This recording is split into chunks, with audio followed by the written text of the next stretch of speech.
Welcome back to our channel. আজকে আমরা frozen সবজির সাথে কিছু কাঁচা সবজি মিশিয়ে একটা অসাধারণ স্বাদের সবজি তৈরি করব। আজকে আমরা তৈরি করছি ফ্রোজেন সবজি, আর সাথে কিছু কাঁচা সবজিও আছে। তো এখানে দেখতে পাচ্ছেন মিক্সড ভেজিটেবল ফ্রোজেন। এখানে আমি কিছু গাজর কুচি করে নিয়েছি, এখানে আছে আলু। আলুটা দেওয়ার চেষ্টা করবেন কারণ it makes a big difference. আর এখানে আছে পেঁয়াজ, এটা হচ্ছে ইয়েলো ক্যাপসিকাম বা বেল পেপার, গ্রিন পেপার এটা। আর এখানে হচ্ছে টমেটো।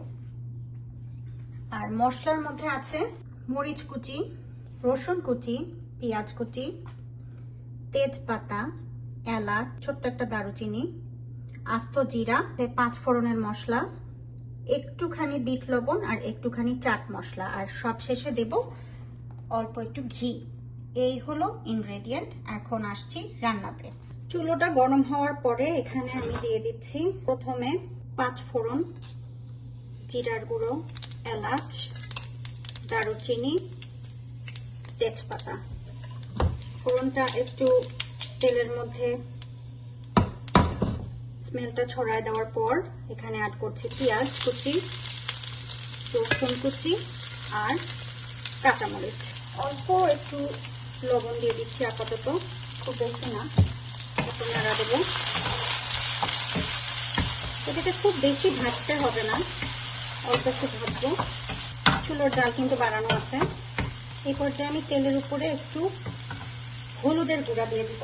হলুদের গুঁড়াটা কালারটা সুন্দর করতে হেল্প করে যদি তেলের উপর দেওয়া হয়। সামান্য দিলাম,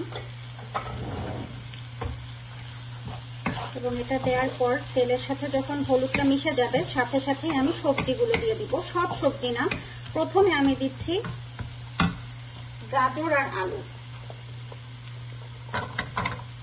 এটা 2-3 মিনিট একটু কষাই নিব। নেওয়ার পরে আমি ফ্রোজেন সবজিটা দেব।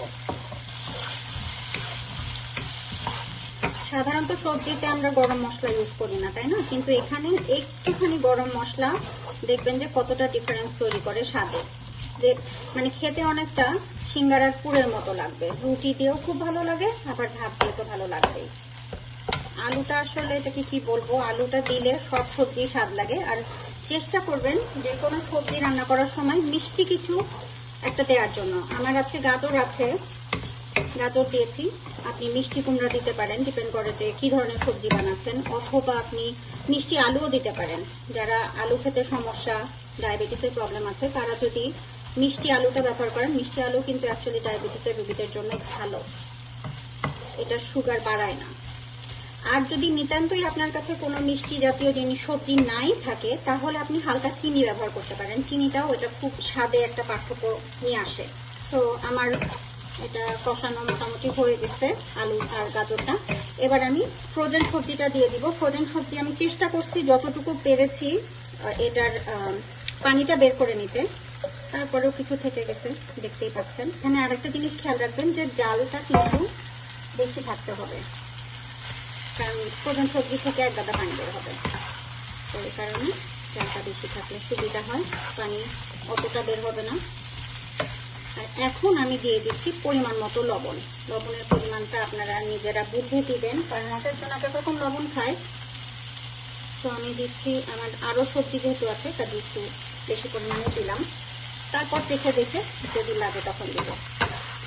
এখন এটা আমি এভাবেই কষাতে থাকবো ঢাকনা না দিয়ে কিছুক্ষণ। তারপরে হয়তো একটু ঢাকনা দিয়ে দেবো আলুটা সিদ্ধ হওয়ার জন্য, প্লাস এই যে ফ্রোজেন সবজি স্পেশালি এই ব্রোকলির মাঝে মশলাটা ঢোকার জন্য। ফিরে আসলাম প্রায় 7 মিনিট পর। দেখছেন যে পানি মোটামুটি শুকিয়ে গেছে, যেটুকুই বা বের হয়েছিল এই ফ্রোজেন সবজি থেকে। এখন আমি ধাপে ধাপে সবজি অ্যাড করবো, বাকি সবজি। এই পর্যায়ে আমি অ্যাড করে দিচ্ছি ক্যাপসিকামগুলো। এখানে দেখতে পাচ্ছেন ক্যাপসিকামগুলো দিয়ে মাঝারি আছে আমি এটাকে কিছুক্ষণ জাল দেব। টমেটোটা এখনো দিচ্ছি না, টমেটো দিব আরো পরে। এখন এটাকে একসাথে মিক্স করে নিচ্ছি। মিক্স করে নিয়ে আমি ঢাকা দিয়ে রাখবো কিছুক্ষণের জন্য এটাকে। ফিরে আসলাম 5 মিনিট পরে। দেখতেই পাচ্ছেন যে ক্যাপসিকামগুলো দেখে মনে হচ্ছে সিদ্ধ হয়ে গেছে অলরেডি। এই অবস্থায় আমি টমেটোটা দিয়ে দিচ্ছি। পেঁয়াজটা কিন্তু আমি আরো পরে দিব, তাহলে এটা একটু হালকা কাঁচা কাঁচাই থাকবে। তার পরবর্তীতে এটা সিদ্ধ হয়েই যাবে। এরকম করে 3 মিনিট নাড়াচাড়া করে তারপর আমি পেঁয়াজটা দিয়ে ঢাকা দিয়ে রাখবো প্রায় 2-3 মিনিটের মতো। এই ফাঁকে আপনারা একটু চেখে দেখবেন ঝাল লবণ কিছু লাগবে কিনা, এখনো দিতে পারবেন। আমি অলরেডি চেখে দেখেছি, আমার কাছে কিছু লাগবে না, বাট ফাইনাল সবকিছু হওয়ার পরে আরেকবার চেখে দেখবো যদি কিছু লাগে। এই অবস্থায় আমি ঢেকে দিচ্ছি। চুলার জাল বাড়ানো আছে। আবার ফিরে আসলাম 2-3 মিনিট পরে। নিচে একটু লেগে লেগে যাচ্ছে, খুব খেয়াল করবেন আপনারা। ননস্টিক প্যান হলে অত বেশি সমস্যা নাই, কিন্তু ননস্টিক না হলে খেয়াল রাখতে হবে, এটা ভাজার উপরেই রাখতে হবে। কালারটা চমৎকার আসছে। এখন আমি এটাতে পেঁয়াজগুলো মেকশিওর যে একটু ভেঙে দিব, না হলে সিদ্ধ হবে না ঠিক মতো, পেঁয়াজের গন্ধ থাকতে পারে। কিন্তু এই যে কাঁচা পেঁয়াজটা দিলেন লাস্টে, এইটা খুবই খেতে সুস্বাদু লাগে। আমাদের রান্না কিন্তু প্রায় শেষ। এখন এটাকে ভালো করে মিক্স করে নেব। চুলার আঁচটা এই পর্যায়ে একদমই লোতে রেখে চুলার উপরে 3-4 মিনিট রাখতে হবে রান্নার প্রথম।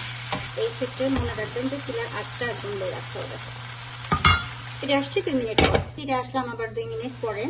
এখন দেওয়ার পালা হলো আমাদের সিক্রেট ইনগ্রেডিয়েন্টস গুলো। আমি এখন একবার আগে নাড়া দিইনি। পেঁয়াজ দেখে বুঝতে পারছেন যে পেঁয়াজ কিন্তু প্রায় সিদ্ধ হয়ে আসছে, কাঁচা লাগবে না, আবার একদম গলেও যায়নি। এভাবে সবজি একবার রান্না করে আপনারা দেখেন, যদি ভালো না লাগে তাহলেও আমাকে জানান, আর যদি ভালো লাগে তাহলেও আমাকে জানাবেন। আমাদের তো খুবই পছন্দ, ওই জন্য কনফিডেন্স নিয়ে বললাম যে ভালো লাগবে। আচ্ছা, এখানে আছে চাট মশলা, একটু চাট মশলা উপর দিয়ে ছিটাই দিচ্ছি। আর আছে হলো একটু বিট লবণ। বিট লবণে সাধারণত লবণ খুব একটা ওঠে না। এখন একটা নাড়া দিব হালকা করে। আপনার যদি ধনেপাতা পছন্দ হয় আপনি ধনেপাতা দিতে পারেন, বাট আমি এখন এটাতে ধনেপাতা দিব না। আর আরেকটা জিনিস খেয়াল রাখবেন যে সার্ভ করার আগে অবশ্যই আপনারা গরম মশলাগুলো তুলে ফেলবেন। এই পর্যায়ে চুলা বন্ধ করে দেওয়ার পরে আমি উপর দিয়ে একটু ঘি ছিটিয়ে দিব।